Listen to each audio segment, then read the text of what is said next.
So oh man, I got something special planned for y'all. Don't forget. Doggie Diamonds did this. Okay, listen. I'm not going to drag the intro out because this is an interview that I've been waiting to do for a while now. This is the homie. We've been speaking behind the scenes a lot for some time now. And I like to say when I'm a fan of somebody's work, as you are too. Trust me, you are too. So without any further ado, let me just bring him on the screen, man. Let's just stop the music. Introduce yourself to the people. What's up, everybody? It's your brother Woody Rock, man. AKA Woodrow. From? Formerly of, a long time ago, like 20 years ago, of the group Dru Hill, man. So where you from, bro? Baltimore. Oh, I don't want to hear you say the twos then, because it's gonna get crazy, right? I heard the Dru a little bit, so I'm like that gave it away. I knew it was B-more. What is it like? What is it like growing up there? And when you look at it from other people's perspective, it seems wild, but when you hear it, that's just what it is for real. You know, like every part of the city have like hoods. You know, like the hood is all over the place. You can go in the nicest area, you're gonna find the hood. You're gonna go to 7-Eleven back in the day when it was telephones and stuff, you're gonna see 20 niggas posted up around the telephone and everything like that, or outside of 7-Eleven or whatever. But as we know, the best food and the best everything is in the hood. So it's like right. that part of it, you can't avoid it for real. How accurate was The Wire? I actually moved. That was mostly in West Baltimore, I want to say. And when I was living there, it was around the same time that it was coming on. And people would always ask me like, yo, you don't watch The Wire? I'm like, yo, I could look out my window and see The Wire. So it's really no point in me tuning in and watching it on television for real. Right. But was it like that out there when you grew up? Yeah, but all praise to the Most High, man. Like I grew up in a family that was like really tight knit. And they basically kept me away from everything. Perfect. Because like, you know, when you got your one person in the family, not saying I was the only one, because we got other talented people in my family as well, but they tend to keep those people away from everything. Like, nah, yo, you ain't going out there. Like you got cousins that was older than you or whatever, and they might have been out in the thick of things, but they was always like, nah, yo, you ain't going. Yeah. I'd be like, yo, did I come with you? Nah, sit down. Your mother kill me if I put you out there and have you in the middle of something crazy. So I was pretty much protected from all of it. Outside of our house did get shot in like one time. Whoa. But that was like on a humble. It was because of a dude who, lived next door. You know how when you first move in the neighborhood, then the house that was vacant for a long time, like everybody just choose that house to sit on the steps or whatever. Right. Until when somebody move in, it take a while for them to get adjusted to the fact that somebody live there now. So it was like this one dude in my neighborhood that used to beat everybody up. Like nobody could beat him fighting. And so like one day he went to school and he beat somebody up. So the people came back around the neighborhood looking for their get back. And they saw him sitting on those steps. So they came back and shot our house up or everything. Wow. But all praise to the Most High once again. Like we was in the house, and it was crazy because we had all ate dinner early that night and decided to just call it a night and come upstairs. And right when my littlest sister was going up the steps, that's when the shots rang out. Tore our living room up, but none of us got hit. So that was kind of a miracle of sorts. So when did you realize you had talent, or was it something that you developed, or was it something that you went to church or performing arts? When did you realize you were talented?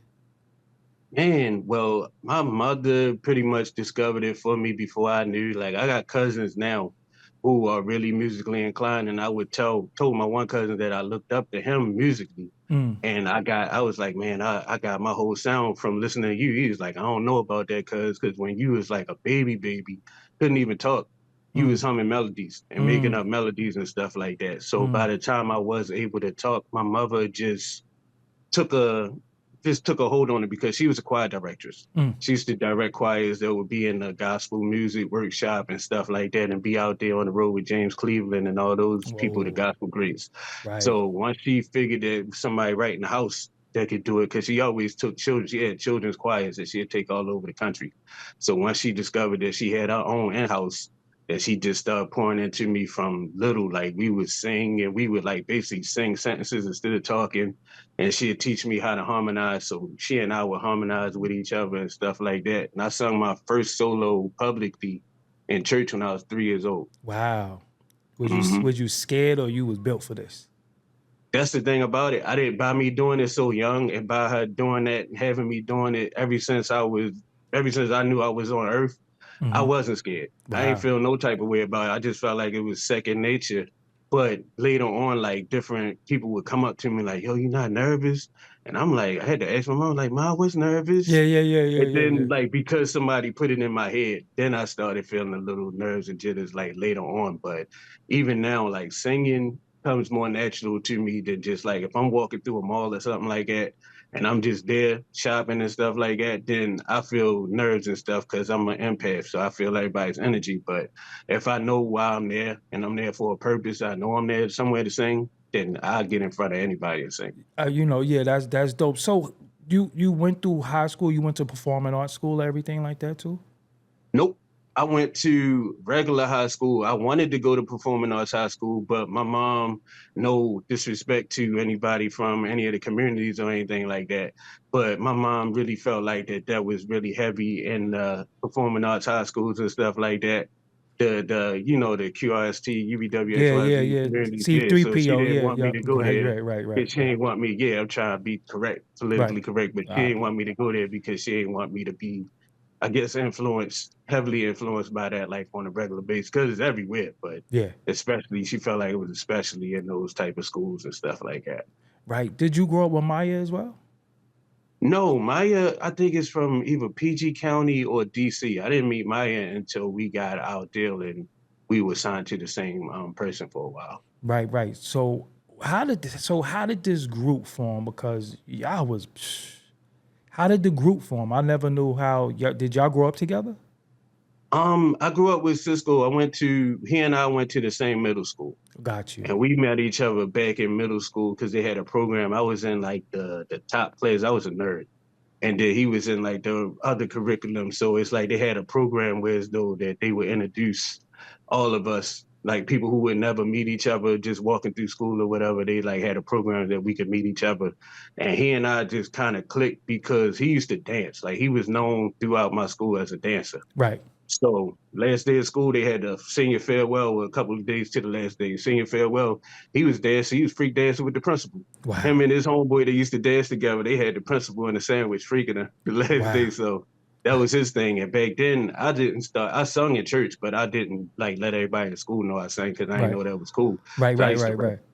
So I used to let him see the folder of all the raps that I made, and also both of us drew.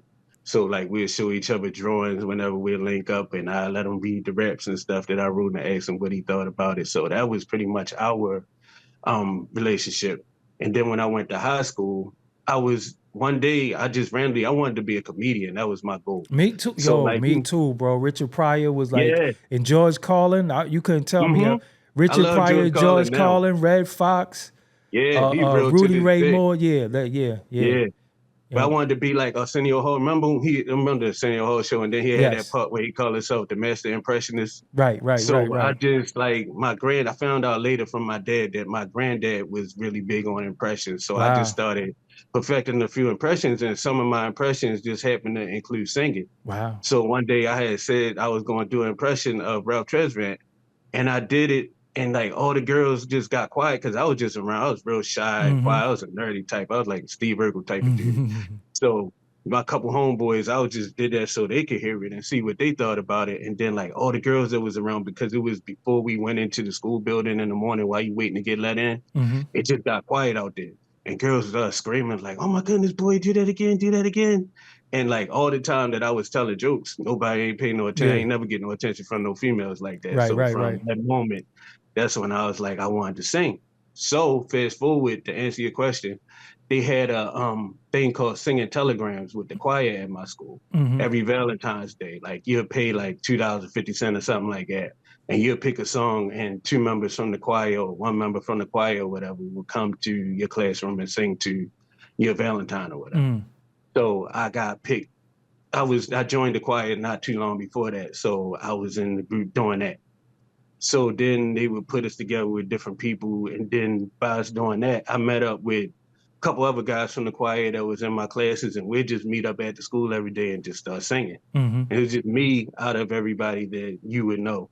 The rest of the guys were guys I went, my classmates or whatnot. Just guys I thought looked cool because I was like, I'm a geek. Yeah, I don't look yeah. cool, but I got the voice. Like, what's that song? Remember? I don't know if you ever heard the song by the Pet Shop Boys. Say, you got the looks, I got the brains. Let's make lots of money. That was basically my No, whole thing. I was like, yeah. y'all got the looks. I Right, got right, the right, gift. right, right, So right, let's right. get together. Y'all stand there and look cool. Right. And I sing. So it's like, it wasn't really necessarily singers, but we learned to harmonize and everything with each other. Mm-hmm. And then one day, Cisco went to a school called Merville. I went to a school called Baltimore City College on the Alameda. Mm-hmm. He went to a school called Merville, which was a vocational tech school where you learn how to do like basically like test college, but it's a high school.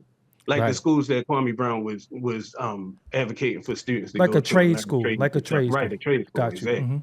Yeah, so he went there.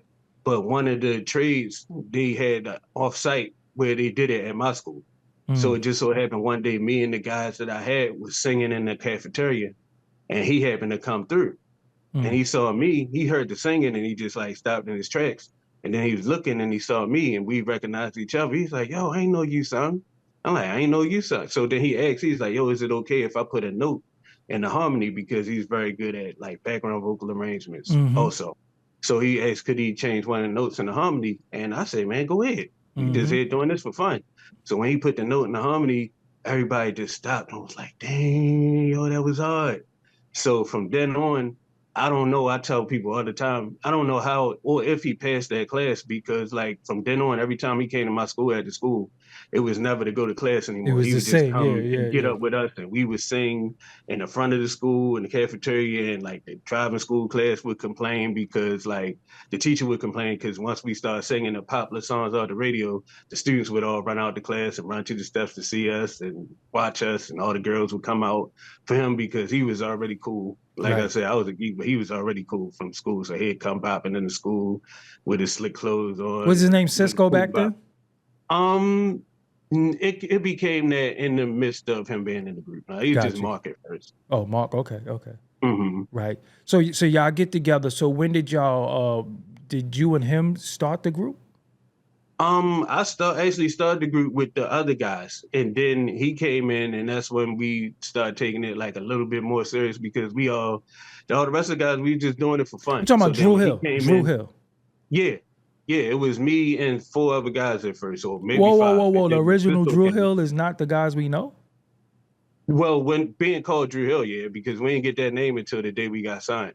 All right. So what was y'all called? What was your singing group? The singing group that was just at my school. We went through so many different names. Got you. 14 Karat Harmony, I think it was one, because that's when Nokio joined the group. Okay. That's when it became like he was the person. I give him credit for that because he tell everybody he founded the group. Okay. And I said, if you the founder of the group, then you Christopher Columbus, because we was already down there singing, just like how it was already people living in America. And Christopher Columbus came, and now he discovered America. Right. When he was already living there. Right. One of the other guys that came, a guy named Brevet, that I knew and he knew, brought him down and asked him could he join in and sing with us. Wow. How you ask somebody to join in and sing somewhere, but then you the founder, right? But I will give him one thing. If I do have to give him his credit for, is that he was a person that wanted to take it seriously. Right. You know, because we was just doing it for fun. Right. Like we come down there and sing because we know it was going to be a lot of girls that was going to come and probably get some phone numbers or maybe a little bit more after you finish singing and stuff like that. So like that was our goal. Whereas though his goal was to do it like professionally. So it's yourself, your guys that you had, and then Cisco joined y'all, and then Nokio came. Right. So it was weird how they came in because like I think he had like strep throat or something, so he was out for like a week or 2 weeks. So during that time is when Cisco came. I don't remember which one of them came first, but I know that one of them wasn't there when the other one was there. Right. And when Cisco came, everybody was saying that him and Nook wasn't going to get along or whatever like that. I guess personality types or whatever, but they ended up being like to this day like tight. Right. But everybody thought they wasn't going to get along, but everybody ended up getting along fine, and we had a Heavy D came to our school. Wow. And we had a audition because it was some type of television show that he was filming. And it was him, I think MC Light, a couple people came to our school to record this show. Mm-hmm. And some type of way, when Heavy D came in, he just ran down the steps with his hands up, like, no autographs, no autographs. Right. Ran down the steps, ran past us. But no, he always had, like, I guess, like a business savvy or a certain charisma about himself, because he used to wear suits to school every day. Wow. And a briefcase. So he guess he looked business-like. He looked the enough that part. He looked the talked to him. part, yeah. Right. So, like, he was able to convince some people who was with Heavy D to send some people back to listen to us one weekend. Like one Saturday, like they came in town and we met at somebody's house who lived right across the street from the school. I guess a friend of one of the members or whatever. It was like 6 of us at this time. It was like 6 people in the group. And they had us all sing individually for them one by one. And the crazy part about it, it was 6 people there. But out of the 6, they picked us 3. Wow. That was actually in the group. Wow. And Jazz came in later because like no switched schools. And when the school that he went to was another performing arts school, but this wasn't like a performing arts school, like I said that my mother wouldn't let me go to. This was like a hood performing arts school that I probably would have been scared to go to because it was just like straight hood. They had like with the metal detectors and all that, like y'all schools up there. Yeah. So it was like that, but it was nothing but talented people in there. Like they was gangsters, but they was talented at the same time. So when he went to that school, that's when he encountered Jazz. Wow. And they had a whole dynamic of Jazz said he begged to be in it and he kept telling him no, and then he won a talent show. He had never heard him sing, so then Jazz sung and he won the talent show at the school. And after that, good addition. Good addition, yeah. Right. But by that time I was gone because my mother found out, like I said, my mom was real heavy in the church. So you were singing secular music. You wasn't allowed to sing secular music. Right. Okay, yeah. So she didn't know the whole time because I was just after school every day. Like she thought I was in coach class or somewhere learning some extra school and stuff. And so one day she came up to school and I was singing. We were singing Earth Angel by New Edition. And I was singing Real Trash Man part. And I said, would you be mine? And some girl was just like, I'll be yours. As soon as she said it, I'm looking to see who said it. And I just feel an arm yank me like this. It was my mom. Snatch you by your collar, right? Yeah. So after that, they went on to win like local talent shows and stuff like that. I think they came up there, and I know they came up there and won Showtime at the Apollo. Wow. But not the one that was on TV. You know, the Apollo. That's The Wednesday show. Right. Yeah, they came up there and won that, and I wasn't in the group, and I was like mad at my mom for like a long time because when that happened, they put them on the front page of one of the newspapers here and stuff. I'm like, see, Mom, that's my dream. That's something I started, and now they doing all this, and I can't even be there. She said, that's all right. Yeah, you'll be okay. What was their name at that time? Did they have a name? Legacy. Legacy. Okay. Legacy. Yeah. Okay. Stand for letting every generation encourage the coming youth.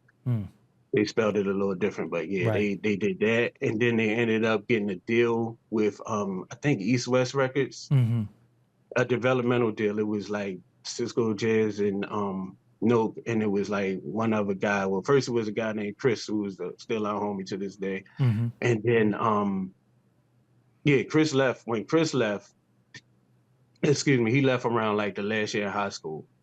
And they got the developmental deal, but they said they didn't know what to do with them because the guy who had them working with them at the time, he was trying to make them sound like the older groups, like Temptations. Right. There was a group out by the name of Solo that was out around that time in the 90s.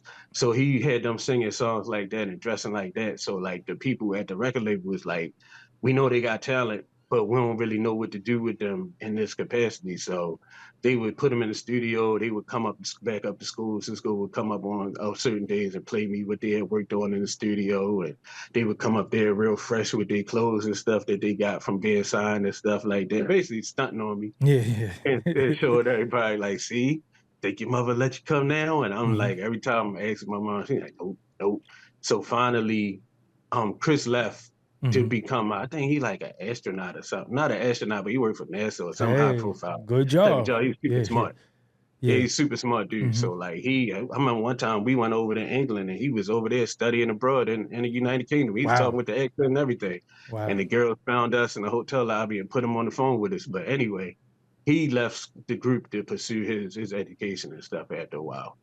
And so then they asked me to come back, and they even went to the extent of where they said, well, if we became a gospel group, you think your mom would let us sing? Will you sing with us then? So that's what happened. We became a gospel group, and we did like we was basically like we'd dress like Jodeci, but we'd sing church songs and stuff. And like Got the you. girls in the church would love us, but the pastors would be like, "We gonna take up a collection because we want these young men to get some proper church clothes the Right, next right, time right, they right, come in right. here." Yeah, so we did that for like I want to say a year. Mm-hmm. And after that, the guy who had got them the developmental deal or whatever, they were still signed to him. Mm-hmm. He reached out one day and was like, "If I could get y'all a deal, would y'all come back to singing R&B?"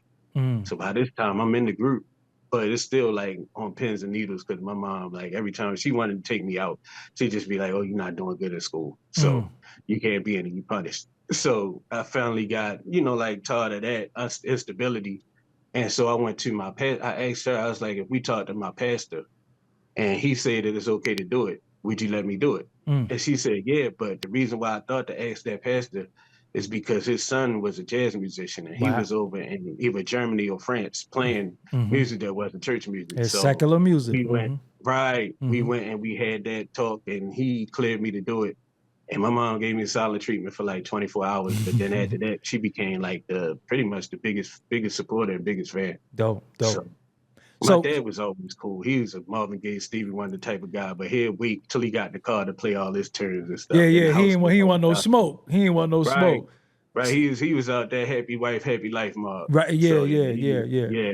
So you y'all get a deal. What was the label that you signed with? And you said Dru Hill the name came the day y'all signed?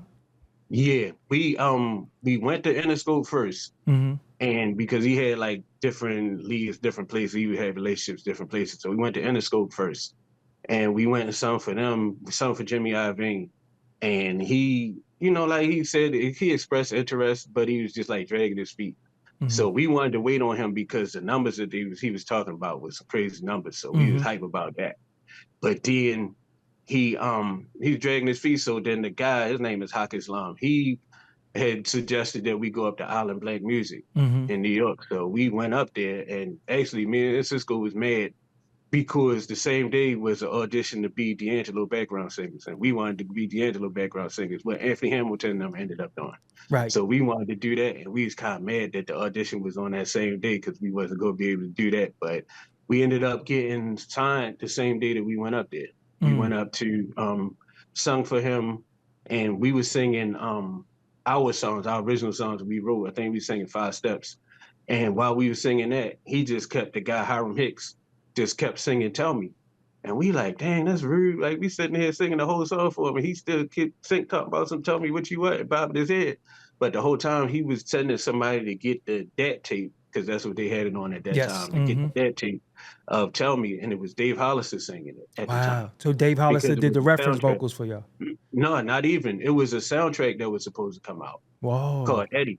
And Dave Hollister was going to be on the soundtrack singing it. It was his song at that point. I think it went through Aaron Hall. A couple people had sung it. Yeah, But because a they lot of people decided don't on, know R&B songs get in a lot of hands, and yeah, people turn it down. But they might lay the vocals, but they don't. right, And then it ends up with different people.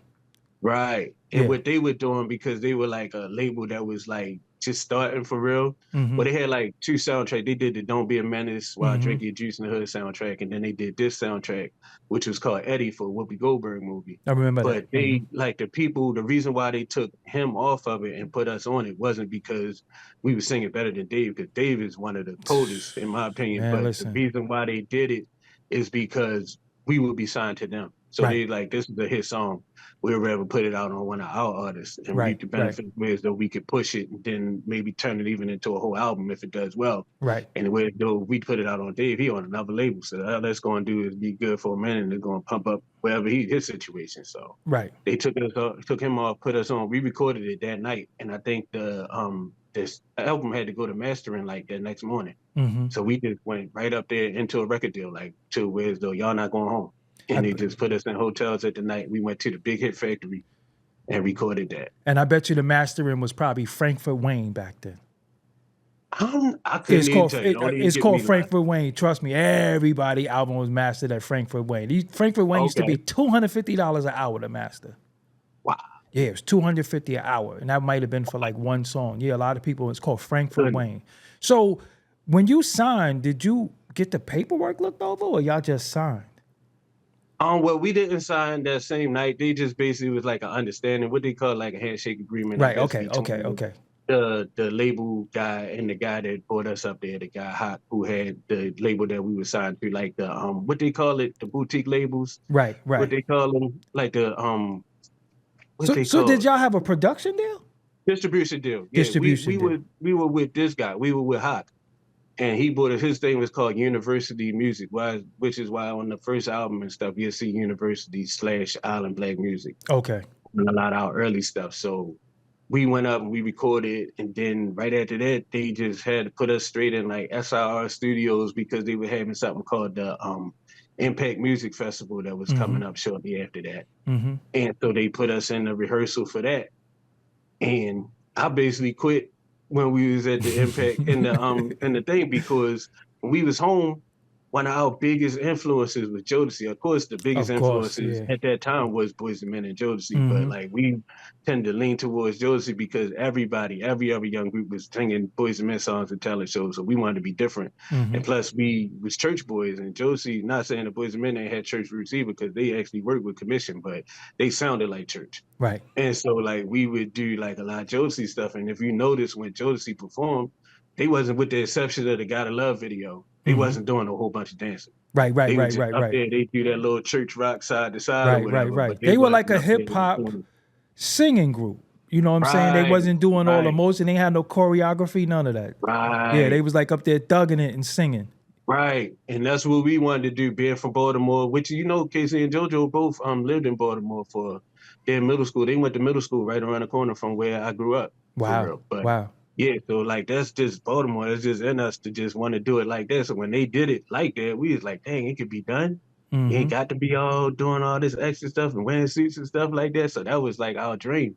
But because they were saying that the sound was similar, then they tried to make us as different from them as possible, Right. as far as the presentation. So they like basically the step that we ended up doing and tell me that bounce and The everything jumping. came from Yeah. a joke. Like Cisco was saying, like, what if he said this song sounded like a church song because the organs and stuff that was in it, and they was church musicians. The guy Benjamin Love, may he rest in peace, that played the organ on it. He's credited on some of the Winans work. Mm. So it was really a church organ in there. So he was like, suppose we just was in a church, and then he was like, suppose the deacons was marching like this. So then he was doing a regular church march, and from a church march he started jumping like that. Mm-hmm. And all the people in the rehearsal was like, yo, y'all should do that. Mm.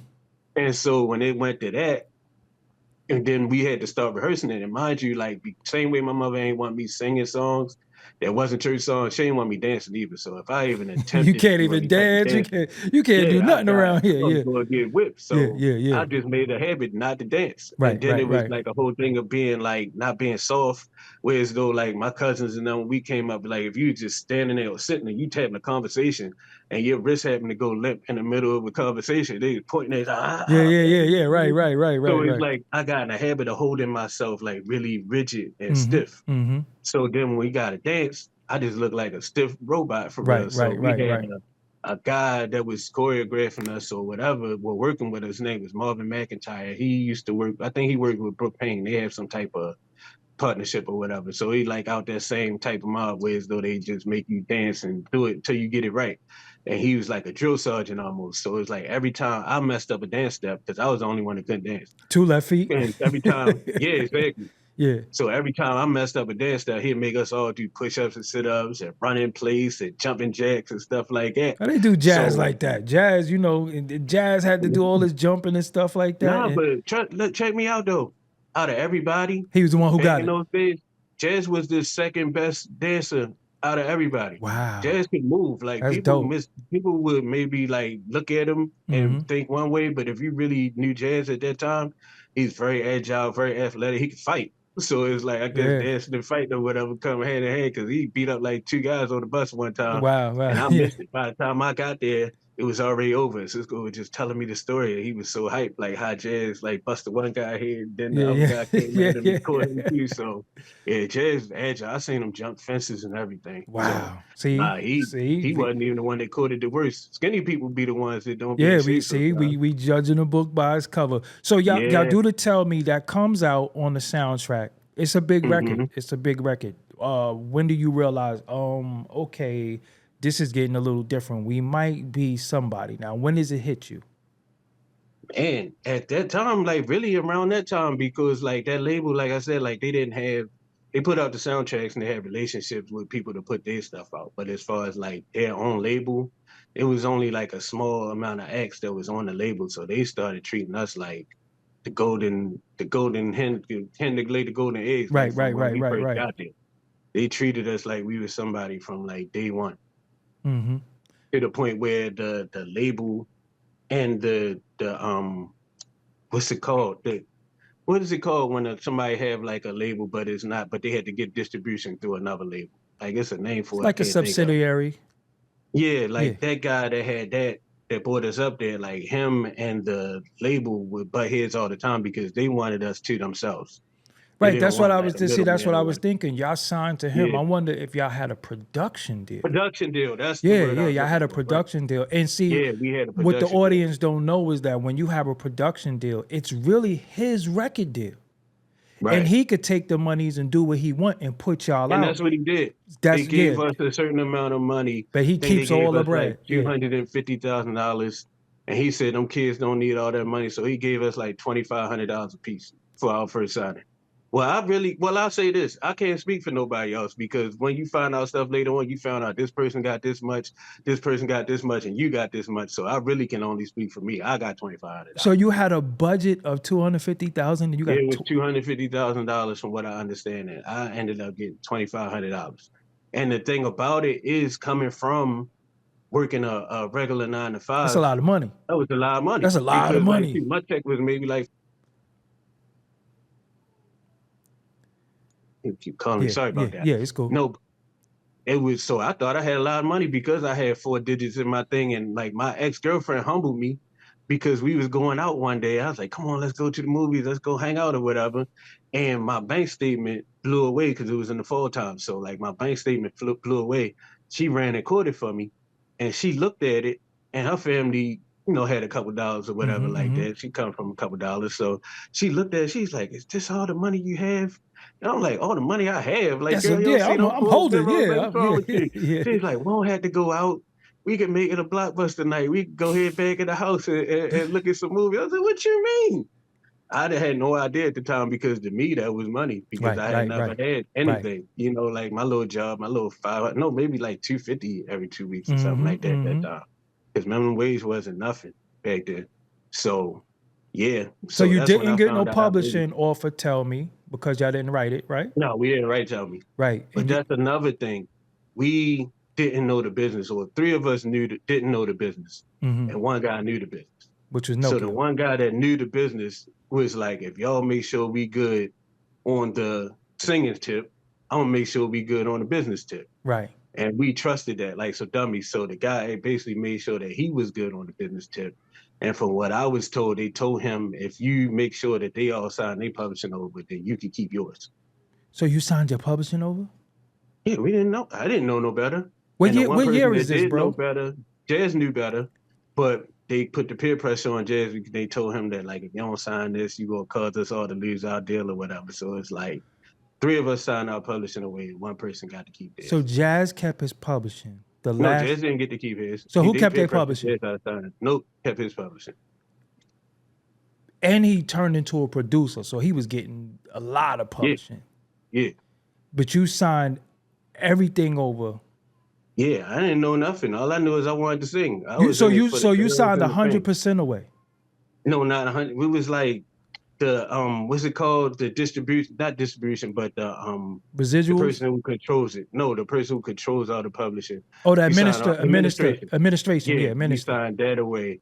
And so, like, the guy, he was going to, like, different publishing house to publishing house and doing deals with it and I didn't get nothing. So he didn't give you no money for, at least you signed it away. They pay you. He didn't pay you nothing. Yeah, we got something, like a little, you know, them little checks, like them 2,500 and the little checks like that is what we was all getting. Like, you got like 2,500 for everything for the first album, man. All right, so Woody, help me understand. How many records, when you were in the group, did y'all sell? Man, I know the first album went platinum. I believe the second one went double. And the third one, I'm not sure about the numbers on the third one. I know it didn't do as well as the other 2, but I'm sure it went at least gold. And then on of these albums, your publishing is gone. Yeah, and I wrote on the first album, I co-wrote like 6 songs. Like we had 6 songs that we wrote as a unit, and then the other half of the album or whatever, then they made us surrender the rest of it to like producers on the label and stuff because they was like people would be more apt to push it if they had more stake in it or whatever. So like the other people wrote other songs, but like at least 6 of the songs on the first album I was involved in co-writing. So y'all come out with Tell Me, In My Bed is just a huge record. Y'all wrote that? No, we didn't write that. Okay. Raphael Brown out of Atlanta. And there's a crazy story behind that. Like you were saying, like when people pass up on songs, like that song had been in everybody's hands in Atlanta. And nobody wanted it. Like 112, Jagged Edge, all of them. Nobody wanted it because like the way, and the guy, he can sing, but the way that he sung that demo, it didn't sound the way how it sounded. The way Cisco did it. Yeah, the way right. Yeah. So like nobody wanted it. And so like we didn't want it either because we heard the same demo everybody else heard. But the guy Hiram, he's a visionary. I guess he could hear his voice on it and hear how it was going to be. So he just like forced us to record it or whatever. And smart man. Yeah. So when did y'all go off this boutique label to the actual major label now, the distribution label? After the fight, What fight? we went platinum, and there was a platinum party for us in Atlanta, and the president of Island Black Music ended up assaulting the president of the boutique label. He assaulted our lawyer. He assaulted, I think, our manager. Like he had a pool stick and swinging at everybody. Then his brother had like pulled out a gun. It was like it got real gangster. Like people always say that the hip hop stuff. I say that I seen a lot of gangster stuff in R&B. R&B thugs, yeah. It'd be like R&B be singing about smooth stuff, but it'd be like rough stuff happening in R&B singers' lives. Even if it ain't them doing it, it'd be happening around it. So he deboed y'all? Like he not us. Nobody did nothing to us. No, talking about how did he deboed the dude to get y'all from it? When he did that, they ended up suing, and that even we got screwed on that. We ended up suing, and the production deal got $1 million, and he basically bought them out of it. And then the lawyer got $1 million, our manager got $1 million, and we got $1 million to split amongst us. Like everybody else got $1 million to themselves. We got $1 million, like basically $250,000 a piece, and all of it was recoupable back to us. All the millions that everybody got paid was recoupable back to us. So yeah, we just getting screwed all the way around. All right, so now y'all on the label. What album is coming out now on the label? The second album. The second. And what's the lead single off the? What's the lead single off the second album? What was the lead single? I think "How Deep Is Your Love" for me because we did the Rush Hour soundtrack. Y'all about to say that's the soundtrack. Yeah, and that song was also on the album too. So I think that it doubled as the single for both. And then These Other Times, I believe, came right after that, the Babyface song. So what song did you write that was one of them singles that you was part of? I never wrote a single. Oh no, Five Steps. Now I'm gonna tell you something. Let me talk about. All right, let me tell you what my favorite songs is. 5 Steps is number 1.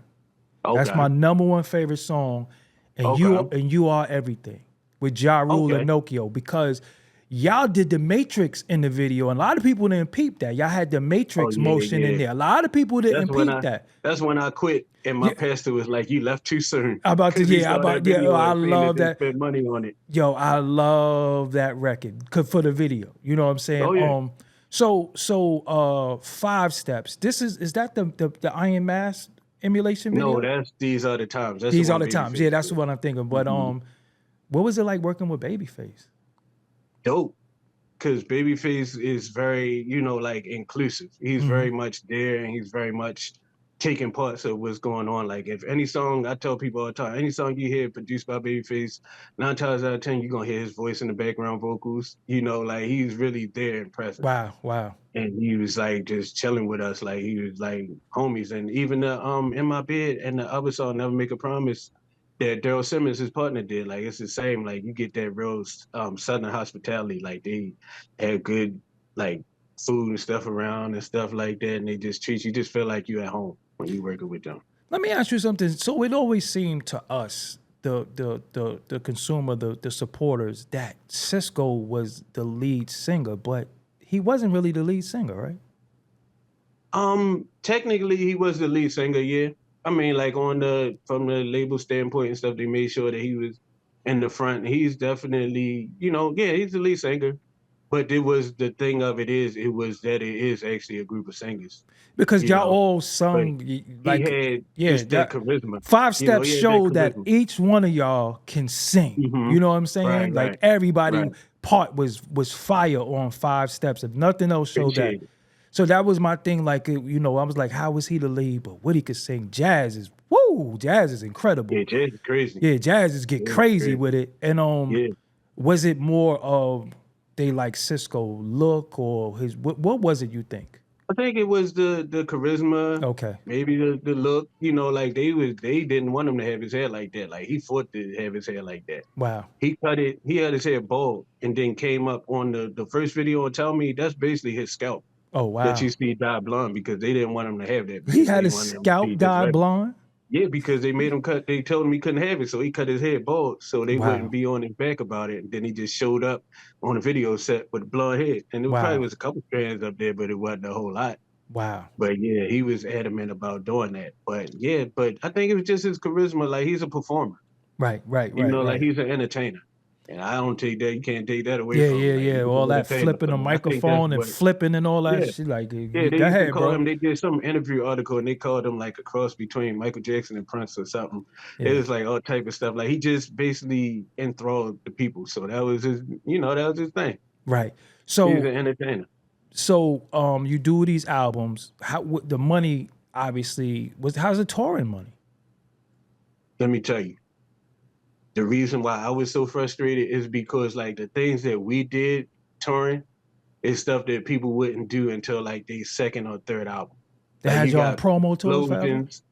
Yeah, like you got explosions, you got dancers, Pyro, yeah, everybody got yeah. their own bodyguard. And I can't speak for the other four, but I ain't need no bodyguard. Right, right, right, It's right. like a couple people that was going to come up to me. I go in and hug them 3, 4 girls and shake them couple hands and give hugs or whatever. But it's like for the whole look of it, they was like, we invested in our future, like we doing this so we could be like Earth, Wind, and Fire. And then when we 50 years old, we'll still be able to tour. My mind, I'm like, I don't want to be touring when I'm 50 years old. I You're want to be right, home. But right, right, that's right. what basically all the money that we would have made off of touring and stuff like that went back into Production. our product. And the thing about it is something called tour support Mm-hmm. that the label gives you when you go on tour. But our label, I say it was a lot of nigga shit going on because the label president would pick a tour that they wanted us to go on.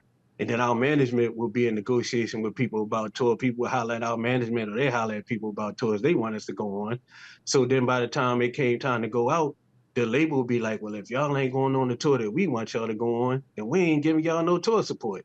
So basically, we No per pay for diem. everything ourselves. So No the per most diem. money that we would get, yeah, nope, not rich. I mean, a little per diem, $25 Yeah, a that's day what and I'm stuff saying. like People that. don't know per diem be Yeah, like $30. yeah, Get you some yeah. food. You can't even get nothing to drink with it. Go to Popeyes or somewhere like Yep. that, and that's gone. Yeah. Yep. But like by the time we come off a tour, like the most money we'll make is like maybe $500 a night for taking pictures with people out in the hallway after the show's So the over. meet and Whereas though greets. You meet right, and it's greet. been thousands of dollars made, but that's the only money we get. And then I found out later that they was even playing with that. Like one of the guys, Jazz had a girlfriend and she like some type of way paper fell out of the manager's briefcase or something. And she found out that like this person was getting 1,500, this person was getting 1,500, but me and Jazz was only getting 500. So then she told him, he made her beg not to tell me because I quit the group like 4 or 5 times. I'm about to So say. he's like, no, don't show Wood because Wood gonna leave. So I was always the person. I'm like, man, I don't do a lot of arguing. I Right. don't do a lot of fussing. I just go home and get me a job. So he went to not show me, but it was like always funny stuff going on with So that thing. so speaking of Cisco, there was always questions about whether he was a part of that community. The because of the hair and some of the mannerisms. Did you ever see anything that you was like, yo, homie, what's really good with you? Yeah, I tell you, with my exes, she from up your way, I always say, that ain't my story to tell, man. One day you sit down and read to him, and y'all can talk about that. Right, right, But right, I right, tell you, right. but no funny activities going on in my room. Right, That's right. all I can say. Reason why I'm asking you that because we're finding out these industry stories that we knew existed, right? Right, right. And if you had to told certain stories, 20 years ago when you left the group, they'll be like, oh, he just hating. But now we're starting to realize a lot of stuff was really going on. What was it about the industry that, besides not getting your just due, what was it about the industry that made you say, nah, I can't deal with this no more? What did you see that really turned you off? Man, I'm gonna tell you, I mean, like, you know, a lot of things you don't understand it when it's going on. But then when you step outside of it, they can say you gotta look at the situation from the outside to really understand it, as opposed to when you're in the middle of it. Like when I was there, it just felt like I didn't fit in, I didn't belong. Like I wasn't like nobody else, and it wasn't nobody else that was like me as far as like mindsets and way of thinking.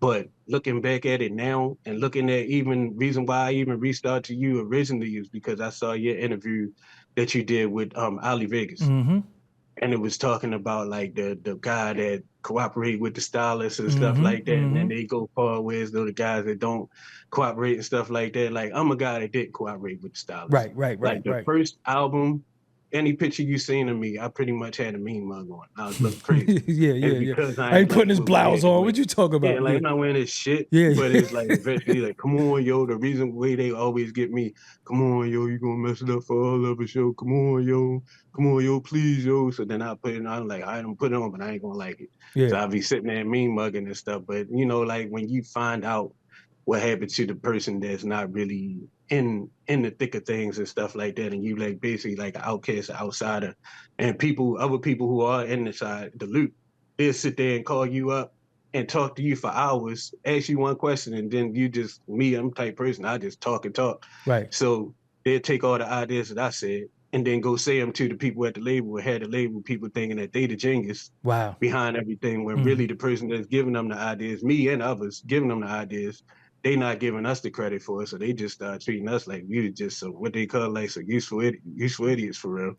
Like nobody listened enough you had to say, like as far as like the music or anything like that. And like you got ideas. Some of the ideas that you said, this person took it and presented it as theirs. So now everybody like, oh my goodness, his pen game is sick and crazy. So you was just one of the Supremes, and he was dying. This person was Diana Ross, so you was just a Supreme after a while. Right. And it's like not justified. Like I said, when this Cisco with his whole thing, I had no issue with that because I said, his charisma, like I can't dance like that. I can sing. I ain't no dancer at all. So it's like I can't turn those somersaults and flips and stuff like that. The microphone and kick the mic stand and all that. His way, I can't hate on that because I'm like, he earned it. He did that. You know, but like other people, whereas though you know that you was just as talented, you did just as much as they did, and they basically took your credit for things that you really did. Like I was looking at what's that music choice thing that used to come on Doggie cable? Diamonds did this. I was watching that when I found out that he was the founder of the group. I'm like, what? It said founder. You know how you give like little fun facts at the bottom of the screen and stuff? Like, yo, the founder for real? Right. They came and asked me, could he join my group? And now he's the founder of the group. Wow. You know? And this is Nokia you talking about. Then like with the whole money thing and stuff like that, like we found out stuff like that.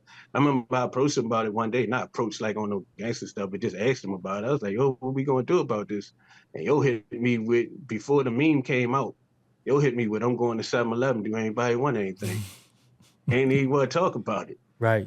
You know, like I'm like, yo, you helped me get my publishing. I mean, you know, I was co-writing, I was right there with you for real. Like the first album, the 6 songs that's on the first album, I went to Coppin State University, or I think it was called the Coppin State College at that time. And he lived in West Baltimore, right near there. So like at the school, I would just go over his house at the school because he had a health issue or whatever that happened one time. And after that, I would just go there checking on him. And he would like pull up some beats or whatever that he made. And he and I would flesh out the lyrics to the songs and stuff, just for something to do. Hanging out when we come and checking on, doing wellness checks for real. And so like people would call us like, oh, y'all gonna be the next Jimmy Jam and Terry Lewis, like how closely we used to work together, or the next LA and Babyface, how we worked together. And then it was like a time where as though this young lady had said that before we came out, she said that a baby was his or whatever. And it just so happened that my sister was in the hairdresser. You know, in the hairdresser when you get all the tea or whatever as they call it or whatever. So like she found out that wasn't his baby. So I'm like, yo, I saved you from 18 years of child support. You couldn't tell me not to sign these papers. Not saying that nobody should have signed them, but you couldn't have looked out for me. And I looked out for you like that. So basically, in Nokia allegedly cut a side deal on y'all. Yeah. Wow. And it still affects you to this day, the side deal that he got. Yeah. I mean, well, now the group they still together. They still touring and everything. Right. And they basically just side with him or whatever, like to the point where I don't know if you follow the whole thing with Escape when they had the reality show and they were saying that like one No. of the sisters spent all the other sisters' money I from think I Sound did see Exchange. that Yeah, little clip. Yeah. they did that same thing to me too. So Like so they the took money all the that was Sound supposed to Exchange come to money. you, they bust the money down? Yeah, they took that money and I get checks from Sound Exchange for like $22, $40, something like that. But all the big money they took, and every time I asked them about it, they tell me stuff like, "Oh, well, if you come and do this tour now," like it's funny because I was listening to Warren Campbell talk about Suge Knight, and he was talking about how when he was young, he would come, he played "I Ain't Mad at You" and all that stuff for Tupac. And every time he asked Suge about his money, he'd be like, "Oh, don't worry about that. Come play this song over here for this artist, and I'll pay you this for this." He'd pay him another 10,000, another 10,000, but his real money he never got to. So it's The like that's the old same money. So thing. they want you to do Right. new work Right, they for keep old telling me, money. "Oh, come do this tour with us at Jodeci and SWV Block Party last summer. Come do this, come do that." I'm like, I'm not trying to do anything new. I want my old money. Right, right, And right, now right. it's the thing where they got the, like the 30 years where your publishing come back around or whatever, like your stuff come back around. And they want me to sign off with them. I'm not signing anything until I get my old stuff. Like y'all got me once. It would be a hell of a thing Yeah, yeah. at this age with a face full of white hair to get got again. Yeah, It's one yeah. thing to get got when you're 18 and 19. Like I really just want no parts of it. Right. So I want to be left alone. you quit the group how many times? You said Yeah. about 4 times. Yeah, I quit the day where we got signed. You I quit quit? the day that we did the You quit the day y'all signed? Yeah, the day that we were up in rehearsal before we signed, actually, when we were in rehearsal to do the Impact Music Festival. Got you. I asked the guy Hawk, I was like, "Yo, let me get $80." And he Mm. was like, "What's that for?" I was like, "So I can get me an Amtrak ticket and go the fuck home." Right, right, right, He was right. like, "Why?"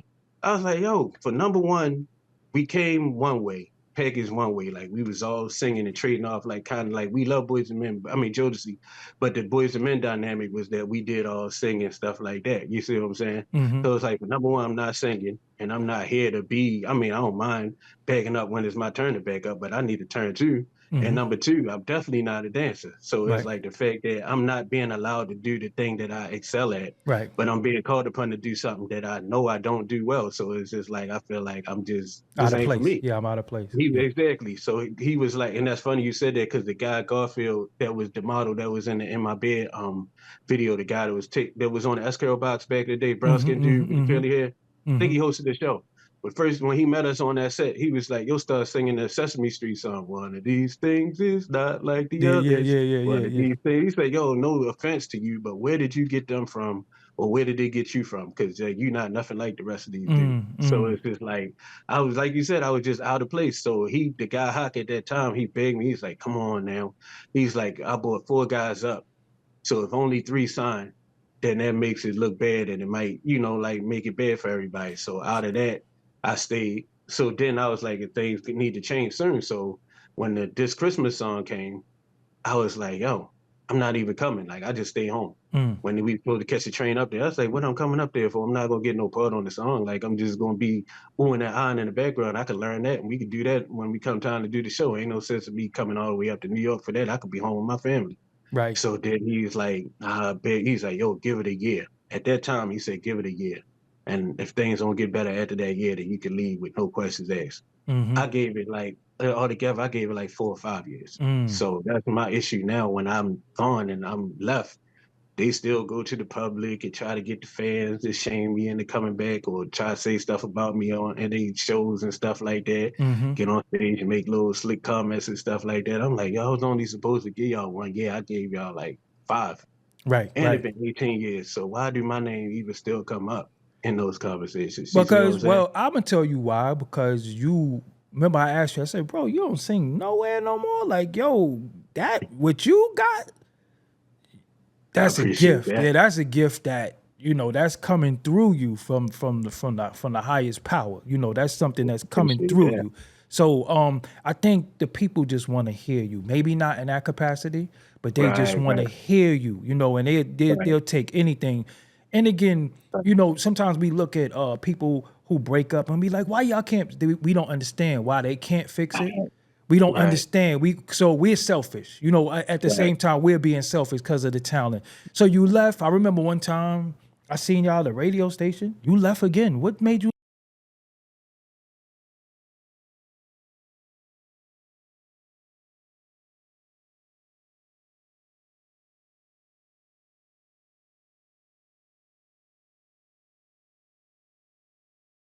leave at the radio station? That was fake. Oh, it was? Yeah, I mean, I left, but I left via email. Like, matter of fact, that same year, Super Bowl Sunday, it was a commercial for careerbuilder.com because I wanted to leave.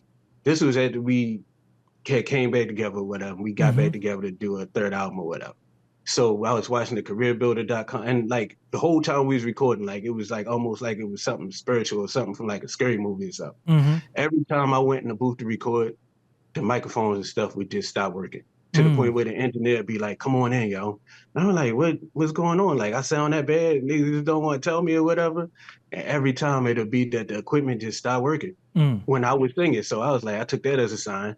And then I had a girlfriend at the time, and like her and I had like this big blow up fight, like in public. Like we'd fight in private, but I don't do public embarrassment. Right, right, Public, right, right, nothing. right. I don't even do public affection. So I definitely Right, don't do right, public right. argument. So like we had a big fight in the middle of the mall and stuff, and I was like, "Oh, this is signs that I'm not supposed to be here." So I reached out to a dude that when I was doing my gospel project, he was like, I was like, "Yo, I don't want to be here no more, but I don't want to be known as the person who broke the group up."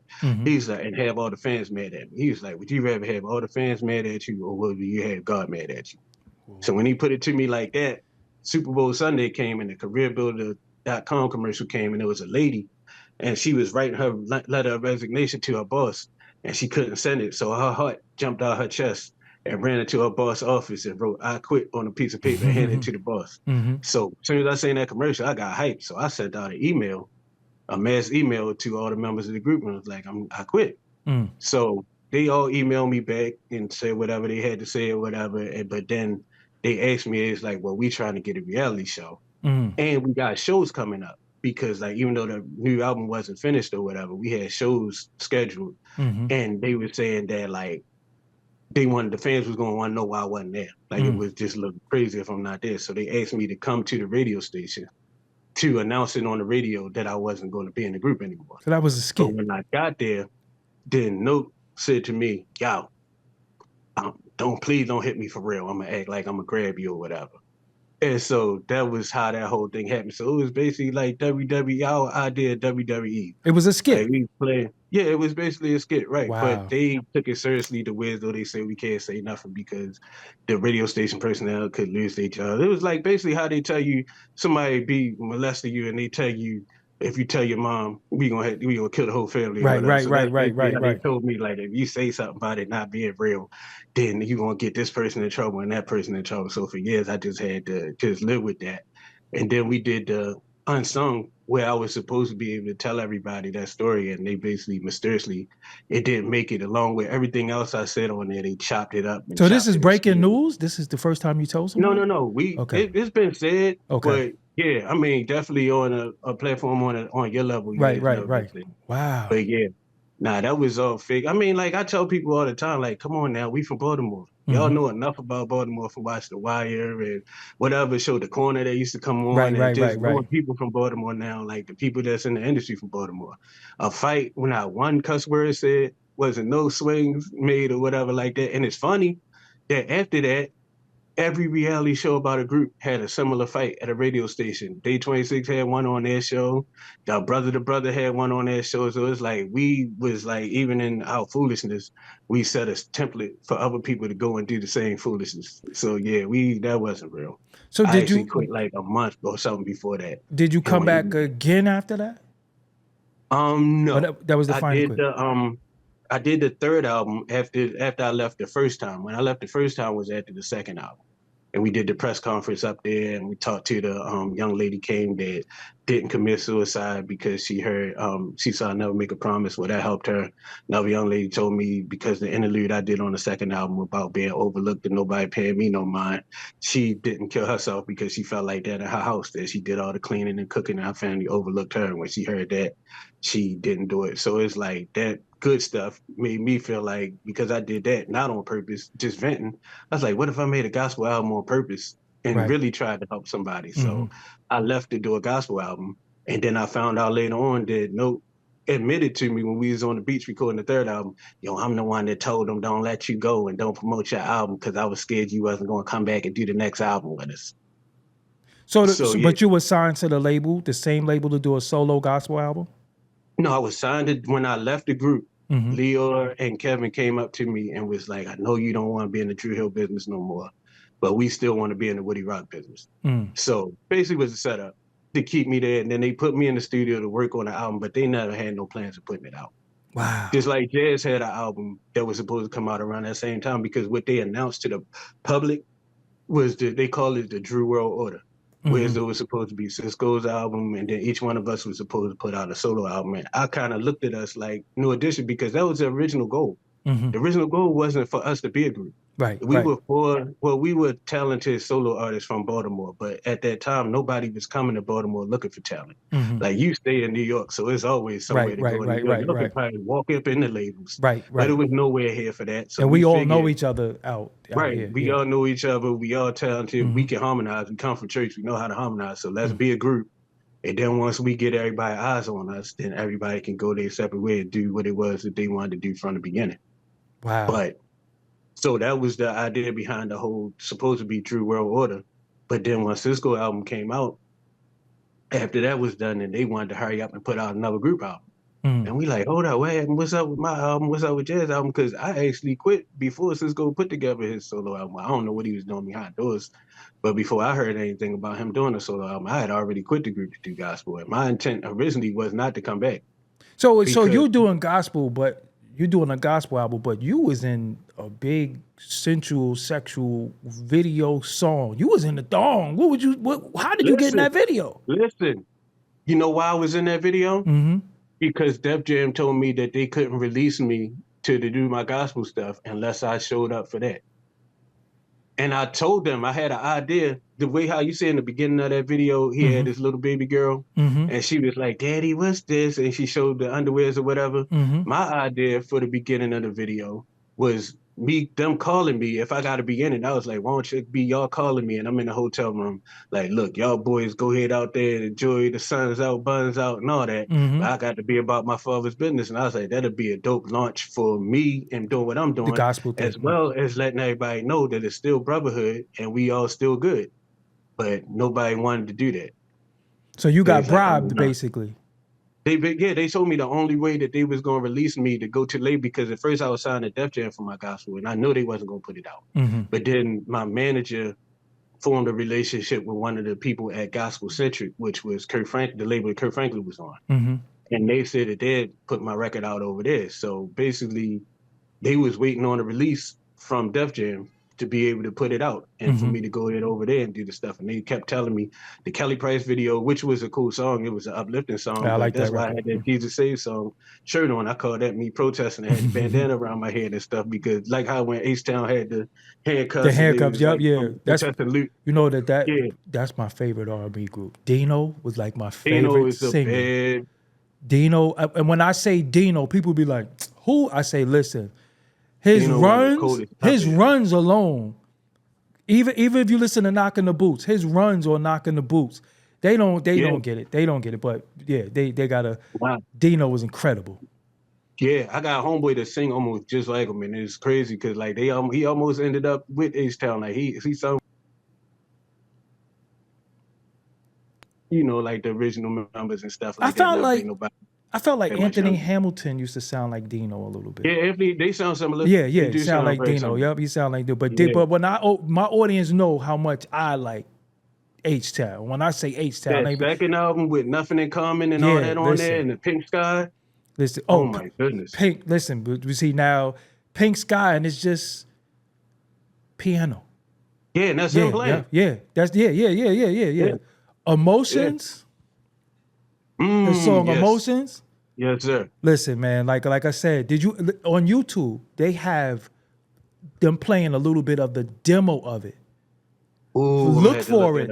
And it's like a little behind the scenes, and then he says, "This is the harmony I come up with." He's like, he starts singing Yeah. it, I'm gonna and have to then the look that words up. come out, and he says, "All right, I got it. Let's roll the tape and look it up. Look it up." But Yeah, I'm gonna have to but look my that up. audience know Dru Hill, y'all, Jodeci. How does it that Cisco had almost the same tone as KC? Was that on purpose, or it just was? What did y'all look up to them that much? We looked up to them that much, and it's crazy how that happened because like I could show you pictures. Cisco was a Boyz II Men fan. Like he used to Wow. move his head like one year and Yeah, everything yeah, when he yeah, was young. yeah. And we switched tapes over the weekend. I had Jodeci. I bought Jodeci tape, and he had Boyz II Men tape. And when we came back from switching tapes, not only did he start singing like KC, but he started dressing. Remember the clear sweatsuits that they had on the Come and Talk to Me Right, video? The right. see-through sweatsuits. He had an orange one of them. He turned his hat backwards, and from that moment on, he just was KC. Right, You right, know, right, right. to us, to Baltimore, Right, and that's right. just became his thing. And he just studied him. You Right, know, right, yeah. Because I remember KC didn't mind it because he was like, he studied Bobby Womack, you studied me. right? You know, it was just No, KC called us Drudicy. wow, Because he for real. said the first time that he ever heard tell me, JoJo knocked on his door at like 6 a.m. It's like, when the hell did we record this? And Wow. it's like by us all coming from Baltimore. And he said, like, y'all basically kept the sound alive while we took our little break while we was on our hiatus. Y'all kept that sound out there. So it's always been love between us and them. Like their family lived 2 doors from me at Wow. one point. Like their aunts lived 2 doors over from me. So, and coming up, they lived right around the corner from Cisco. So like he used to walk through his neighborhood singing extra loud and hoping that it'd be a time that they was in town and they'd just hear him walking through the neighborhood singing. But we didn't end up meeting them until we came out with records. But Jazz knew him because Casey and Joe, like I said, they lived in Baltimore and they used to be a gospel group called Little Cedric and the Haley Singers. Wow. And so they used to do concerts here in Baltimore when Casey was like 12 and JoJo was probably 10. So Jazz family used to sing. They was called the Maryland All-Stars. They had a gospel quartet group too.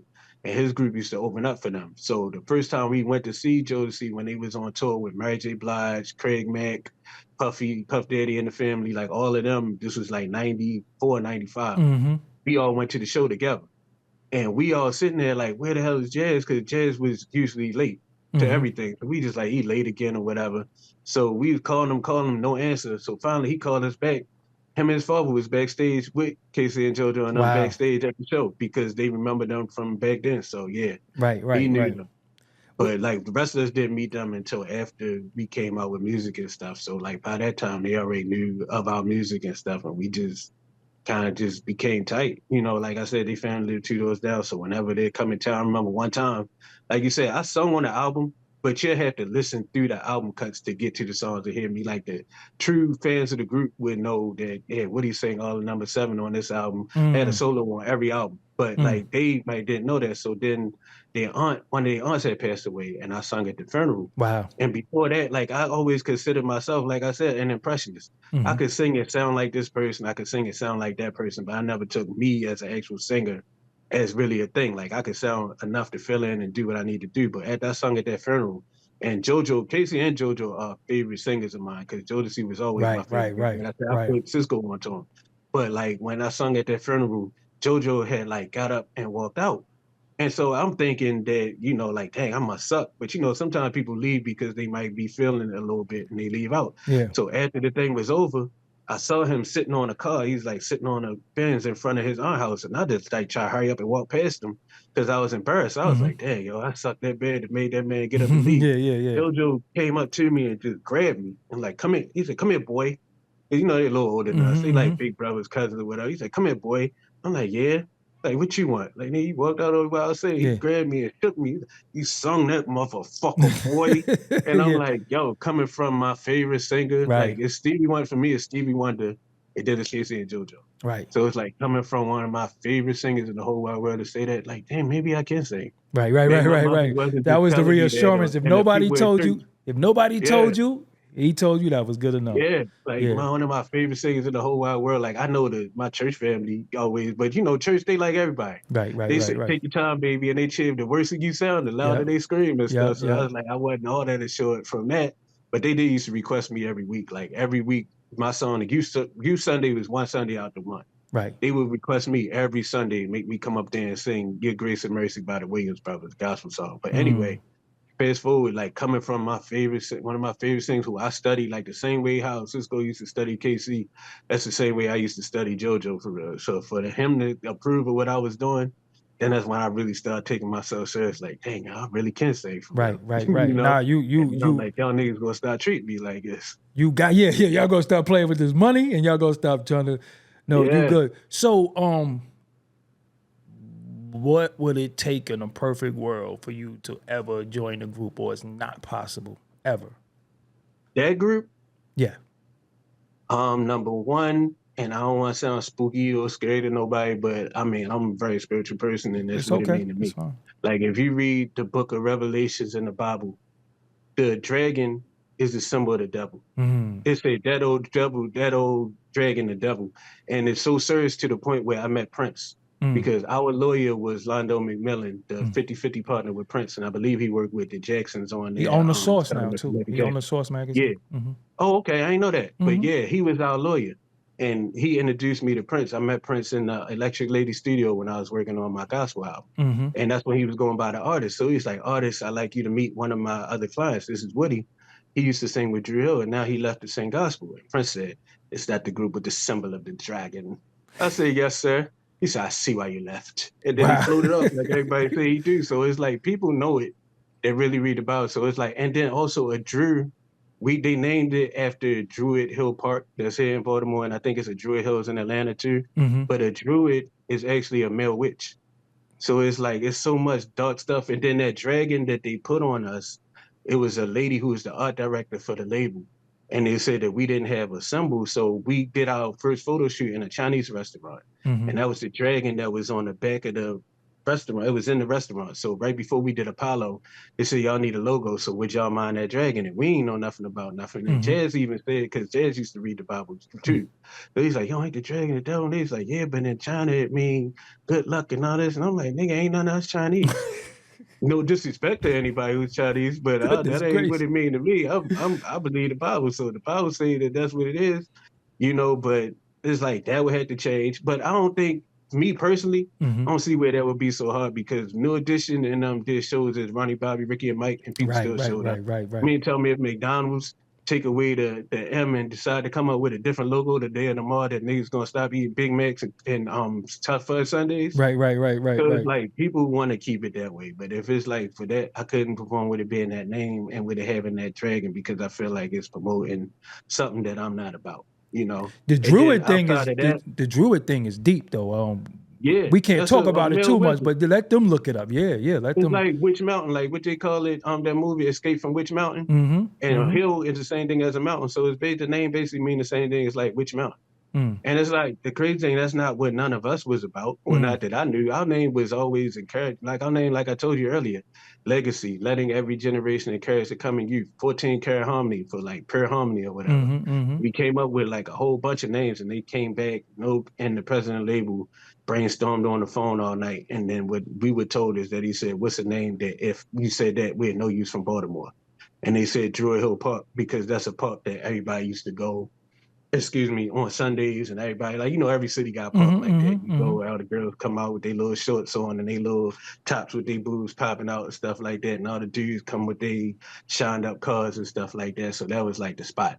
And that's where they tell us the name come from. But when I got older and started researching stuff and I seen those things, it just like kind of stuck out to me that I'm like, me now can't be about that. Like I know something different now that sit comfortably with me.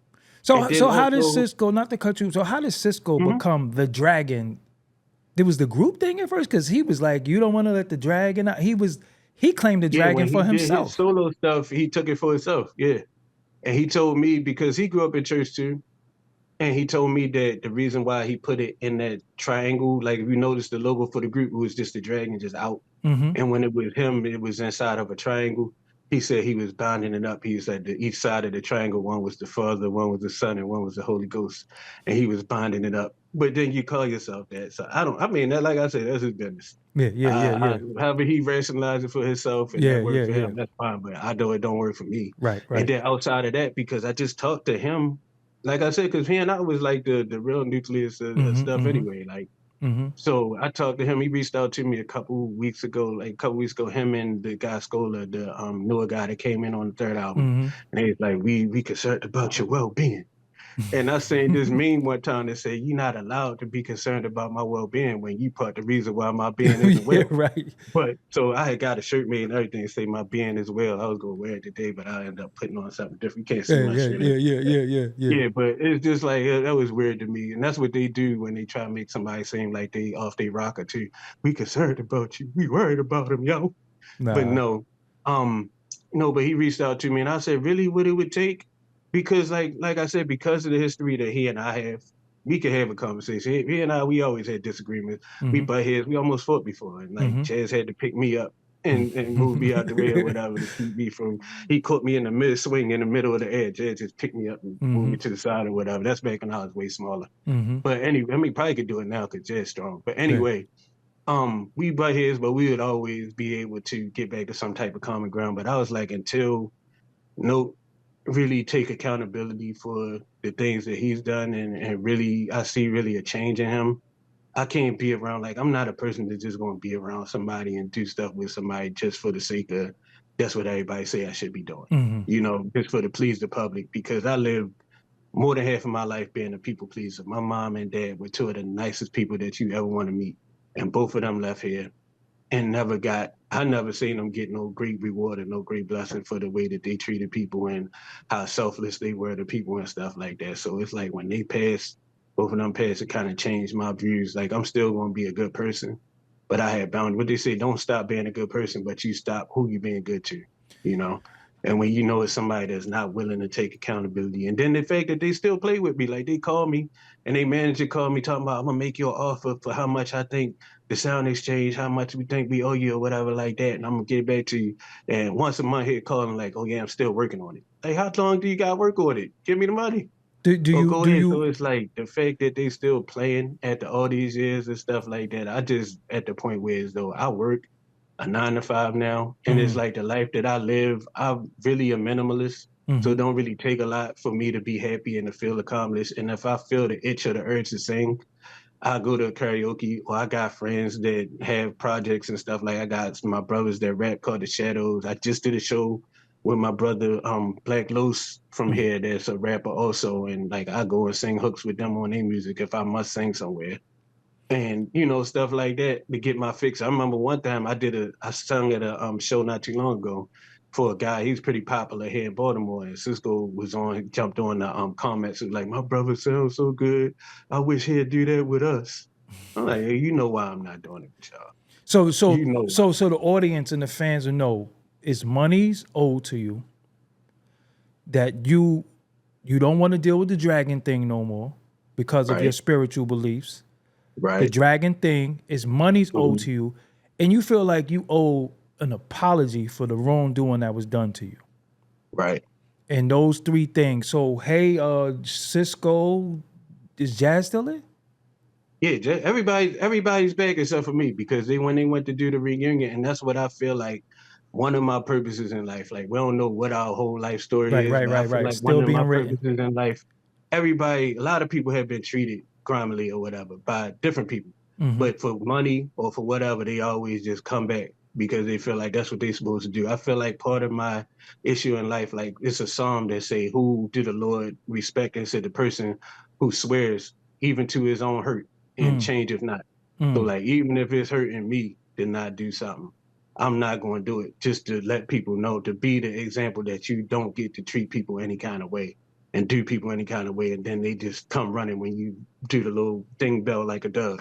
They just come running and celebrate like, oh yeah, where do I sign up? Because most people, like, I remember 50 Cent said a long time ago, I'm not gonna say what artist he said it about because I don't want them to hear and say Yeah, I'm yeah, calling them yeah, that. yeah. But it was the artist that was on everybody records. And they was like, what do you think about him? He's everywhere. 50 Cent was like, I think he's a prostitute. Yeah, He's yeah, like, he yeah, don't yeah, even yeah. like some of them people. Right, He's like, right, so if you just gonna do it for money, you know better than a prostitute. So that's right, how I right. look at some people, like the way how some people got treated. And then as soon as they put the little bat signal out or the little Thundercat thing out, then everybody just come running. I'm like, no, I wasn't treated well there. Just You like abusive relationship you that know how you I felt got. like? I felt like that about Diddy. I felt like when he say come, no matter how bad they talked about him, they would just show up. The BET Right. Awards, Look at the whatever. whole thing with him and Shine. Yeah, yeah, How he sold Shine up the river, but then as soon as it came time for the 25-year Bad Boy reunion, yo, was right there. yeah, front and center. Lovely and all that. Yeah, And yeah, him yeah, and yeah. everybody else too. And that's why I feel like that part of me is different and I feel like it's because of my upbringing. Like I told you, I was always a nerd. I was never popular. You know, like I had my couple people that like me and rock with me, my little small circle, but the general public ain't never fool with me like that. So it's just like, I feel like I'm a little different. Like, it's like, and then even with the fans, you know, like when I was there, and I don't blame them, but I heard this pastor say, some people, you're like a janitor. Like, as long as you there and you cleaning up, don't nobody say, oh my goodness, what kind of janitor y'all must have? This building is so spotless, it's so nice. But then when the janitor don't show up, then people realize how important they was. Like, where the hell is the janitor? Look at this mess. So I feel like as long as I was there and I was just doing what it was expected of me, like they said, well-behaved people rarely make history. So as long as you just show up and do what everybody expects you to do, nobody don't pay you no mind. Right, So right, it's like, I right, don't right. feel like I became even a thought in people's minds until I left. Right, right, And right. that's what the Lord told me. Like before I left, when I prayed the night before I left, before we had the shootout in Paris, which is why I left. Whoa, whoa, It was whoa, a whoa, whoa, shootout. what? You ain't know about that? No. Yeah, we were in Paris, France, and it was, from what I understand, it was a group of people that was their hustle. Like every time an American artist would come there, they would start a fight with them and they would rob them. So when we came, they told us, they was like, y'all gonna be fighting tonight. And we like, why? And they was like, well, this person was just here, that person was just here. They was all fighting. But we didn't pay no mind because everybody they mentioned was all rappers. So we like, no, they rappers, they singing music to make everybody get back in them days. They Master P and them say rowdy, rowdy, and bowdy, bowdy. So that's what come with that. We singing love songs. When we finish singing, everybody gonna be trying to look for somebody to link up with and go home and get it in. So that's all we thought of it. So then when the show was over, sure enough, we sung. And then we always had a policy because we sang, we doing all that moving around and stuff. We sweating after we get off stage. Our policy was give us 15 minutes to dry off and, you know, whatever, wash off, even take Freshen a up, little yeah. voice bath. Yeah, then we'll be out with y'all. So it was a guy that came to one of our guys and was like, I want to, they don't say take picture over there, they say make picture. I want to make picture.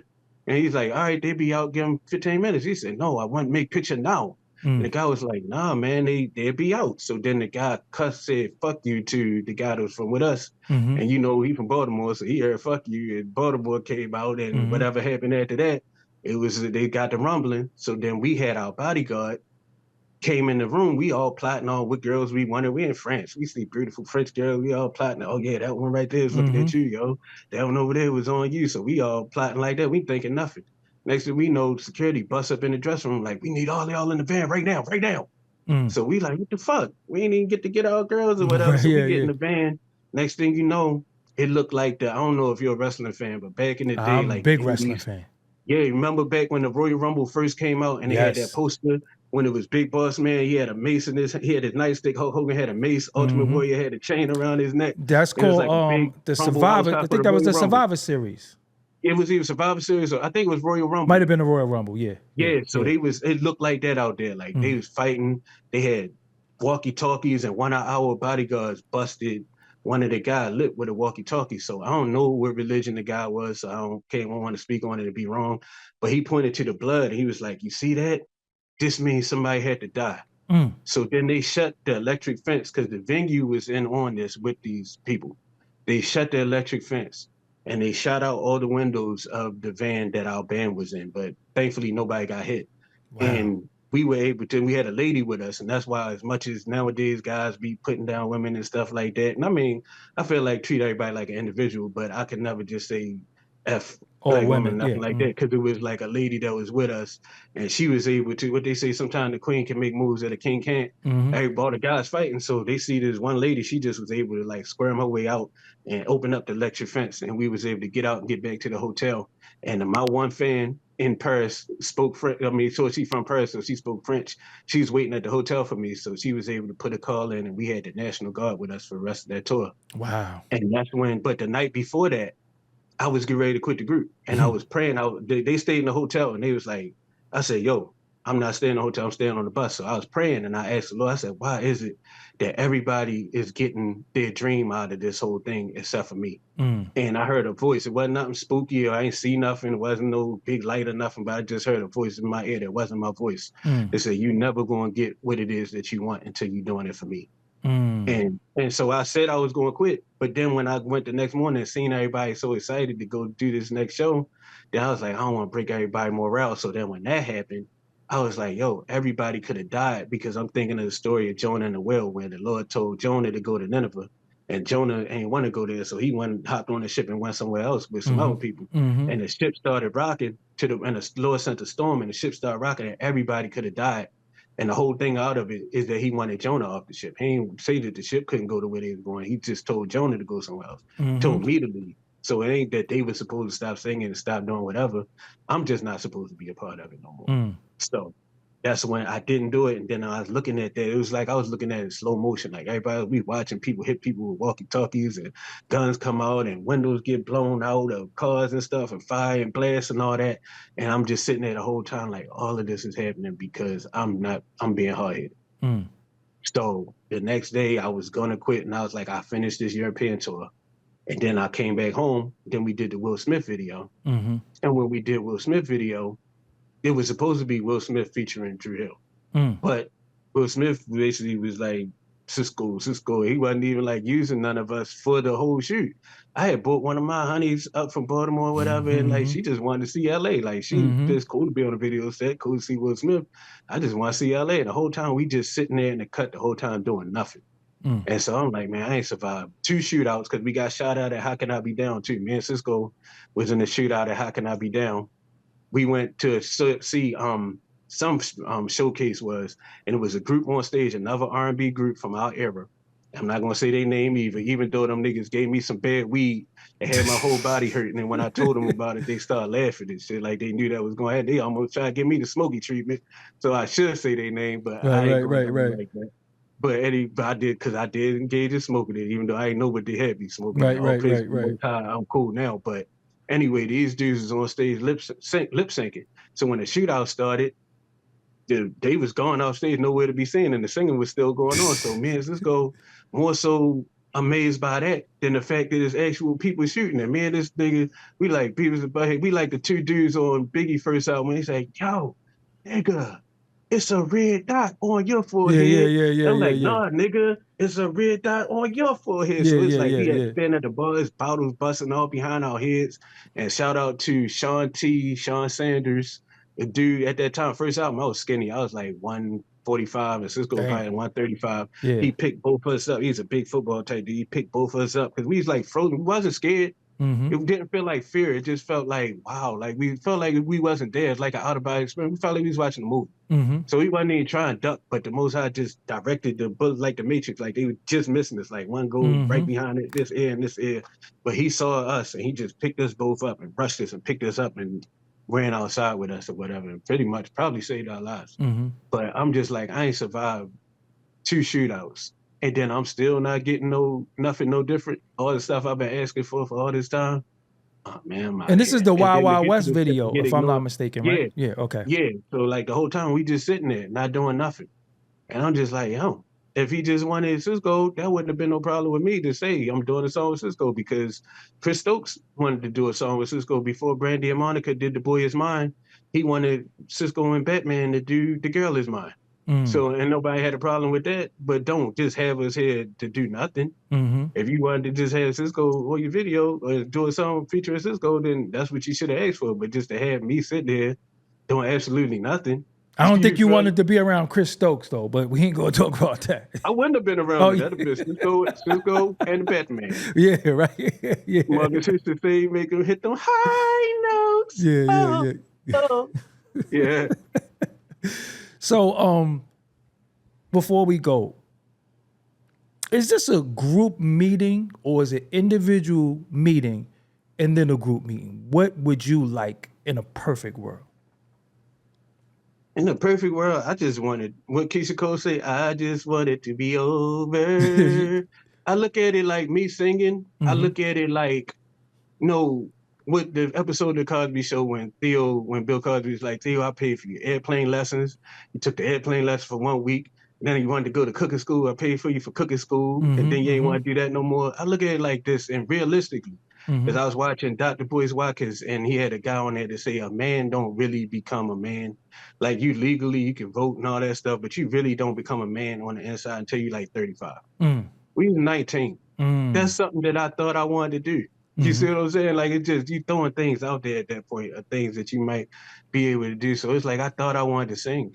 But then when I saw, like, you got a favorite restaurant, and then people that work there be like, yo, if you seen what happened in the back. Yeah, we dropped the chicken. And then they still eat it. This nowadays they got videos of it. And just like now with the music industry, you see videos of it and stuff like that.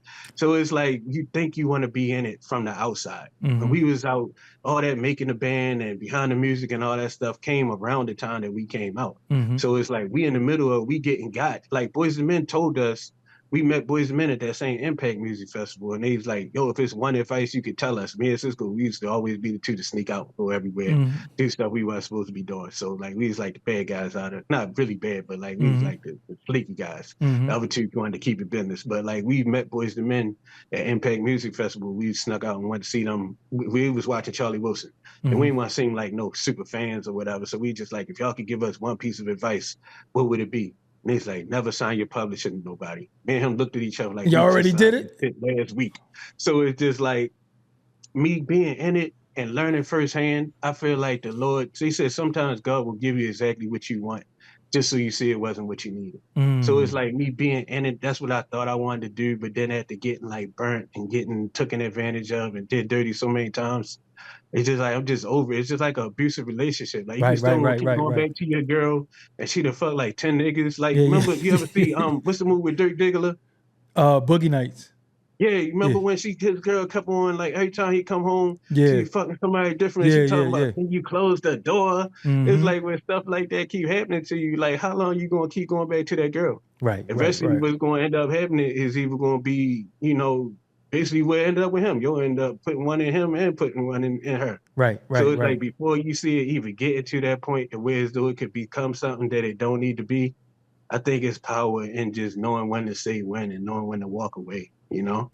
And like, I'm a person, I'm very content with my life as it is now. Like, would I be able to do a lot with the money that I'm supposed to have?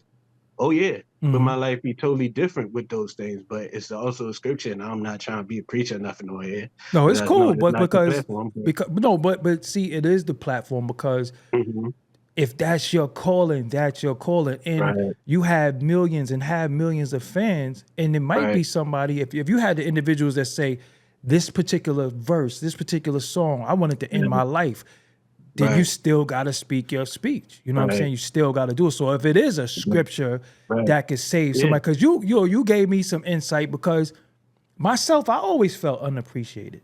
I still feel like that till this day. I still feel like I get overlooked sometimes, and I'm like, what the hell do I have to do? Die for y'all to say, yo, you did a lot? You know what I'm saying? So sometimes I contemplated plenty of times saying, I don't even know if I want to do this no more, because what happens is that when you're not appreciated, people die from the lack of appreciation.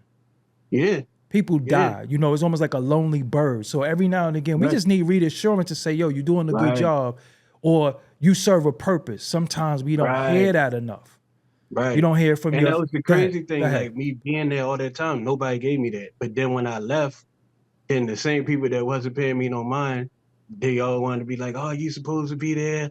Oh, you supposed to do that. And it's a song that Brian McKnight said, you never told me that you loved me the way you're telling me now. You never told me that you needed me until you saw me breaking out. You never told me that you loved me. I'm sorry for what I had to say, but it's just a little too late. So it's like the fact that people, after I left, like when I do something, my mind be made up. I'd be in school, I used to like the same girl for like a semester. But after that semester is over, I don't like her no more. I like somebody else. Like, it took me too long to like be back. And that's how I be feeling with it. There's no love lost or nothing like that. Like, I love the fans, and I love, you know, like the fact that they still bought the records, if they bought it for me or for somebody else, that they bought it. And I love the fact that people still follow me to this day and tag me when they see me and stuff, even though I wish they wouldn't tag me in group related stuff. But it's just like, it's a double-edged sword, and I wish they wouldn't harass them, because like, it's like, I feel they pain too, because on their side, it's just like, it's a relationship that broke up. So like people, you bring any new girl around, and as bad as she might be, it's always gonna be that What one about your family ex? member Yeah, that be yeah, like, yeah, where's yeah, such and such at? yeah, Yeah, yeah. that ain't such and such. Right. So I feel they frustration, but then every time they do that, then they feel the need to say something about me. Feel the need to, oh, that nigga wasn't all that. Yeah, yeah, Oh, yeah, that yeah, nigga, y'all yeah, like him? How yeah. y'all like him for? He wasn't Right. even such and such and so and so. It just turns stupid. But like I was saying before that, I'm sorry, I went all around in a circle, It's but it's cool. a It's scripture that cool. say, better is it to have little and peace of mind than to have much riches and turmoil on the Mm. inside. And it's like, I don't have peace of mind when I'm in that situation. Right, Like the right, last right, time right. I did the last album, the third album, it was a buddy of mine passed away, and I went to his funeral. Mm-hmm. And the pastor there recognized me. He from Baltimore. He know who I was or whatever. I'm Mm-hmm. from Mm-hmm. Baltimore. Our group is from Baltimore, so he knew me. And he like kind of aimed part of his sermon at me. He was like, "It's a time where all the fans is gonna be screaming, ah, and you gonna go back to your hotel room and you gonna be screaming, God." Mm-hmm. And I felt like he jinxed me or something because Mm-hmm. sure enough, that third album, like every night, I felt like I lost my mind. Like it would be times where as though we would do interviews and stuff. I wouldn't even remember what I said. Mm. And then I would have to watch it with everybody else to know what I said and stuff like that because I was just that gone. And I would listen to music. It's a part of the Bible where King Saul lost his mind and King David, it said an evil spirit came on and King David would play him music and the music would soothe him. Like I think that's where music comes, the savage beast come from. Mm-hmm. And Mm-hmm. so it's like every night I would go back in my room and I would play my whinings, my commission, and then for some reason my Justin Timberlake records and all them would just Mm-hmm. put me in like a mood where as though I felt like that I could, I felt soothed enough that I could go to sleep. And like the day that I left again, it was like something is like my spirit just came back into my body. So it's like every time I think about going back into that environment, I feel like that my peace leaving me again and my sense of who I am leaving me again. And it's not worth it. Like no amount of money is worth that. Like me living off of my regular, what I get from my regular little piece of job It's good and enough. being able to come home to my little spot. It said better is life in a mean cottage, which means like a little small hut or something like that, than to be in a large place where as though it's always trouble and strife Right, and stuff right. like that around. And like it's not what people think. Like people always arguing and beefing. People want you to pick a side. It's two people in there that always go back and forth with each other. And then it's like you could be minding your business, like, yo, I don't care what y'all, yo, you gotta care, yo. Yeah, yeah, Come yeah, yeah. on, yo. Yeah. And it's a lot of high school antics and high school activities. And it's like, I'm this. I Yeah. got a whole white face full of hair, yo. And I want to act like that and be around people who act like that. And I'm not knocking it because I say being an artist from a young age, it arrests your development. Like Mm-hmm. you got security with you everywhere you go. So if you say something crazy, ain't nobody gonna be able to go up in your mouth properly. You got you got management, you got lawyers and stuff like that protecting you. So I don't feel like I became a man Mm-hmm. until I came from underneath that umbrella. So it's like when you got people that's still living like that, you got people justifying everything you say. You can say something real PR fucked up, firm. and Yeah, people yeah, go, yeah. "Oh, yo, he ain't mean it like that," He got or "Oh, he hacked. got He got money, so he hacked. could say that." Well, he got Right. hacked. Remember, you say something on social media? Oh, I was Mm-hmm. hacked. Yeah, yeah, Yep. yeah, yeah. Yep. Yeah. Or nigga be like, "You broke. So Yeah. what?" Right, Niggas like, right, "You right, got this, right. that, and other." Niggas like, "Yo, why you got them tight ass pants on?" Yeah, yeah, And yeah. nigga response be like, "It costs $1,000 a leg." Yeah, yeah. Like, what that mean? Why that don't explain why you got them tight ass pants on? Yeah, But yeah. to the general public that do explain it. So it's just like that whole environment is something that I'm not saying I'm better than nobody. It's say I'm not better than nobody, but I'm too good for certain shit. Right. So And so it's like, I'm right sorry. now, R&B, what happened? Like what happened to R&B? I'm gonna tell you what I think. Mm-hmm. There's a guy who was in the group, and I remember Jazz was trying to get him a solo deal, Mm-hmm. and this guy could sing so good, like he sound like Jodeci.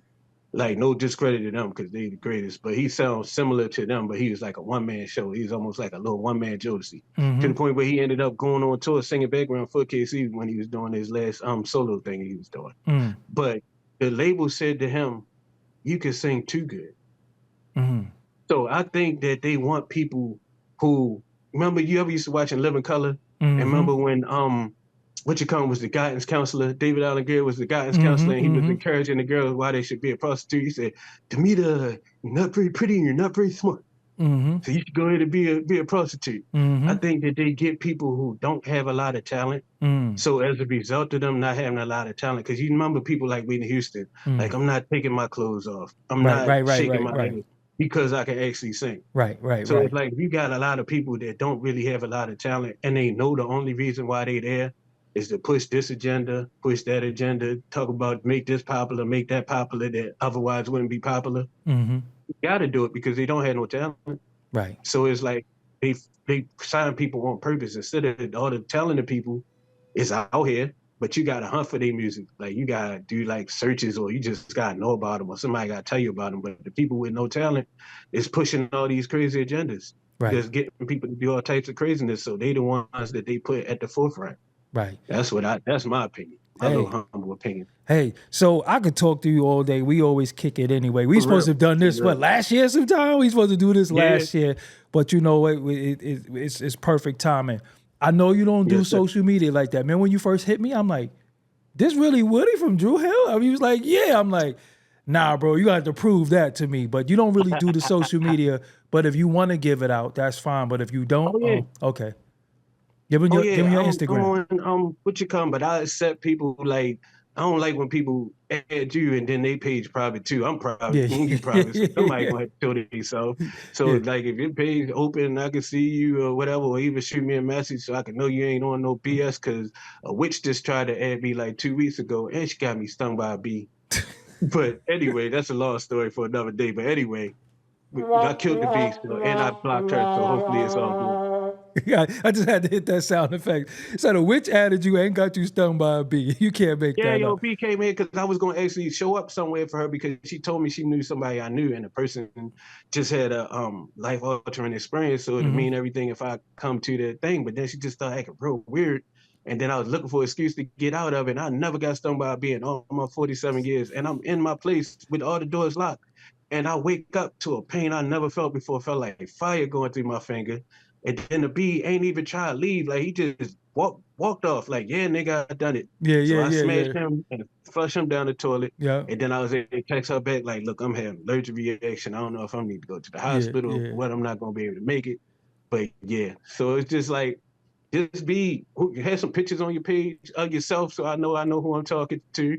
And I don't mind engaging with people. I was trying to do what you do for a little while. I was on YouTube. I had started up a little page. I was doing like a Bible study every week, but I don't know the ins and outs of this. This is a whole nother We'll industry talk. that's We'll even talk. more Yeah. different from No, music. we'll Yeah. talk. We'll talk. And we make sure because you got Okay. everything set up right. So Yes, sir. it's more of a dedication thing and just following. You Mm-hmm. got your niche already because you know that book like the back of your hand. And Right. again, you just never Yes, sir. know who you are touching with your words. You know what I'm saying? That's all we Yes, sir. have sometimes. And words go through us. It doesn't come from us. Words come from the highest power ever, but it go Exactly. through us. And we gotta give that Exactly. good word. You know what I'm saying? Give the good word. Exactly. So I'm giving your Instagram. Oh yeah, my Instagram is Woodrow WOOD, just like it is right there, but with an underscore and 410, which is the Baltimore area code. So yeah, that's me. I'm on there, and I talk back. Yeah, yeah, Like yeah. somebody No, leave he me a do. message. Yeah, I got OCD. yeah, yeah. Yeah, I got OCD. So if I see I got messages and I ain't respond to them, it'd be like griping me and messing with me until I do open them up and respond back. So you ain't gotta worry about me leaving you on red, unless you say something crazy, And and then you still won't be left on right, red right. because then I just block you. But What's your YouTube? my YouTube is to find it. You would just put in at a humble student, AHUMBLESTUDENT, and it'll say Brother Woodrow. Okay. Once you get to the page, and you'll see pictures of me and stuff. Well, you see like videos and stuff. I did like a year and a half, 2 years worth of content. Yeah, see But then we when one day I had hit the button by mistake and it's showing like my engagement, and it was like the only engagement that I was getting. They wasn't sending out any notifications about my stuff, even to the people that was following me. The only engagement that I was getting is from me putting up these little videos, these little things in my stories on Instagram, saying click on this, like the little link. And I said, that felt too much like begging to me. Like I felt like welcome one to of the them niggas club. in the middle of the mall that try to get you to buy a shoe, buy that little shoe polish, the Right, fingernail right, right. polish Yeah, and yeah. stuff. I Yo, felt buddy, like let one me of them. clean I your said, I don't sneakers. do I'm no like, yo, begging. get up out of here. Yeah. Yo, they got me Yeah, I one said, I don't time. do no begging. Now, I ain't gonna front. They got Yeah. me one time. I bought that sneaker cleaning thing. I never even opened it. They got me I got one. a box sitting right here that a nigga got me for, and I paid With the twice. brush and the solution, right? I paid for it twice because I had like a $20 bill. I paid for it with a card, but I think I don't know what happened, but I ended up paying him twice, and it didn't hit me until I walked out of the mall. Like, yo, I paid that nigga twice, and he ain't say nothing, yo. Yeah, nah, And I still ain't opening stuff, but I got a pair of shoes that I would try to see if try it out and see if it bring them back to I life. bought that sneaker cleaning thing 5 years ago. I don't even know where Yep. it's at. That's how bad it is. I think it was like 2019 or something like that. I bought it from and I bought it from what's the Sunrise Mall? Is it Sunrise in Long Island? No, that's Sunrise Highway. I don't know. But anyway, yo, Woody, man, we gonna build as always. Let's work on getting your YouTube together. We talk about that behind the scenes, and yo, I appreciate you granting me your time because I'm definitely a supporter, and you put out a lot of great music, and you know, I think people really wanted to hear from you, and they gonna want you back. So they gonna want you back, you know what I'm saying? But this the homie right here. Before we go, the reason why we first spoke is when I saluted you for having Brother Marquise on, man, and the knowledge that he shared that day, and he just passed away. So I wanted to say right here on the same platform that I was introduced to you, well, I knew of you, but where I really felt the need to reach out to you, man. Just rest in peace to that brother, man. And salute you for having the underdogs and the people that people know they need to hear from, but didn't even know they need to hear from. I didn't even know I needed that interview. Same with the Ali Vegas one.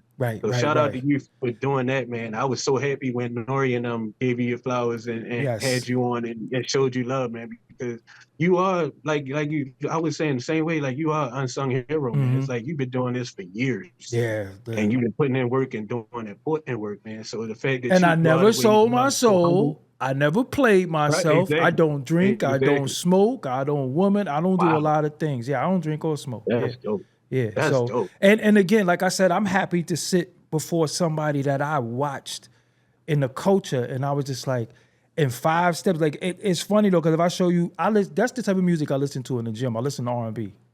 I don't listen to hip hop and none of that stuff. And salute to you for that too, because you lost hella weight. Yeah, I lost 120 pounds. Yeah. I lost a person. Yeah. You know what I'm saying? But trust me, I'll be following. Like I don't say a lot. That's what on TikTok my name is, Nosy Drosky, because I just be on there. You a lurker? They call you a lurker. Yeah. But I'm there. Yeah. I'm there. But Joe, man, that's what you are dope. You know what I'm saying? And if nobody ever told you, like I said, 5 steps. You know what? I like the live version more than I like the record. I think y'all sung it on I don't know, BT. Oh, that with Keenan and Kel and them? No, BT. And with Keenan and Ivory Wayans show, I think it was called Vibe Live, I think you But y'all sung it on BT as well. Remember BT used to have a show. I know we did All Alone. Yeah, we did. Hey, I can't. But that's my favorite version is the BT, because Jazz just showed out on that version right there. Yeah, it's cold, yo. Yeah, Jazz showed out. He one of the coldest, man. Yeah, yo. So shout out to the group. Shout out to everybody, you know, best of luck in what everybody endeavors is, you know what I'm saying? Because I'm a fan of yours. I was a fan of the group as well. And whatever the future holds, as long as everybody is happy and healthy in what they're doing, salute to them. So Woody, man, I'm going to sign you out. I appreciate you for giving me your time. Hey, my brother, thank you. And we'll holler later on, yo, but I got to hit you up because we got to get your YouTube right. We got to get you. The people going to want to hear from you. So, my man. Yo, I'm going to sign you out. Until next time. Yes, sir. Yeah, later on. I'm out of here, y'all. Thank y'all for joining us. Make sure y'all follow him. His the first pinned comment below is his Instagram. Like he said, don't be on there. None of y'all dudes don't be having your shirt off or none of that stuff like that. Yeah. Ladies can, but not no dudes. Yeah, right. Yo, Woody, I'll holler at you later on. Peace, bro. All right, now. Peace, bro. Right, yep, I'm out. Yes, sir.